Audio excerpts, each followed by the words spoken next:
हाँ जी, phrasal verbs verb plus में particle के कॉम्बिनेशन को बोलते हैं हम फ्रेजल वर्ब।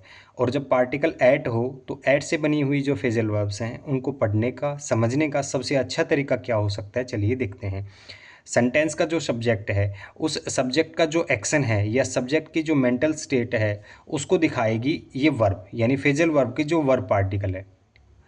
और एट जो है वो कनेक्ट कराएगा हमें लैंडमार्क से, और वो इस तरीके का भाव, इस तरीके का नोशन देगा कि सब्जेक्ट ने जब ये एक्शन लिया उस एक्शन का टारगेट है ये लैंडमार्क, या सब्जेक्ट की जो ये स्टेट है उस स्टेट का टारगेट है ये लैंडमार्क, इस तरीके का। जैसे the little boy plucked at her sleeve, the little boy जो है वो यहाँ पर सब्जेक्ट है, प्लक्ड एट यहाँ पर फ्रेजल वर्ब्स है, हर स्लीव यहाँ पर लैंडमार्क है।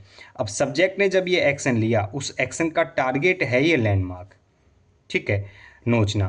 तो पिक्चर सेंस से आप समझ सकते हैं सब्जेक्ट के लिए जो लैंडमार्क है वो उसका टारगेट है। The man launched at her with a knife, the man यहाँ पर सब्जेक्ट है, हर यहाँ पर लैंडमार्क है, लॉन्च्ड एट यहाँ पर फ्रेजल वर्ब है। तो फ्रेजल वर्ब का जो वर्ब पार्टिकल है वो सब्जेक्ट के एक्शन को दिखाएगा। अब सब्जेक्ट ने जब ये एक्शन लिया तो उस एक्शन का टारगेट है लैंडमार्क, ठीक है, इस तरीके से जैसे पिक्चर से आप समझ सकते हैं सब्जेक्ट के लिए लैंडमार्क एक टारगेट है।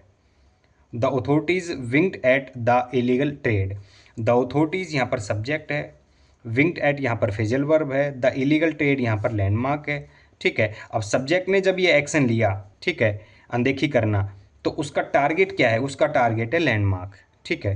तो लैंडमार्क को अनदेखी कर रहा है सब्जेक्ट, इस तरीके से पिक्चर से आप समझ सकते हैं। Those who watch the programme marvel at the speed of his brain, अब दोज यहाँ पर सब्जेक्ट है, the speed of his brain यहाँ पर लैंडमार्क है, मार्वेल एट यहाँ पर फ्रेजल वर्ब है, ठीक है। तो सब्जेक्ट की जो ये स्टेट है, सब्जेक्ट की जो ये स्थिति है आश्चर्यचकित होना, वो क्यों है, उसका टारगेट क्या है, उसका टारगेट है ये लैंडमार्क, ठीक है। तो इसी तरीके से फ्रेजल वर्ब्स को, प्रीपोजिशंस को या इंग्लिश के किसी भी टॉपिक को फिगरेटिव सेंस, फंक्शनल सेंस के साथ, लॉजिक के साथ, इन्फोग्राफिक्स के साथ अगर आप समझना चाहते हैं तो चले आइए स्वाध्याय पाठशाला पर। Thank you.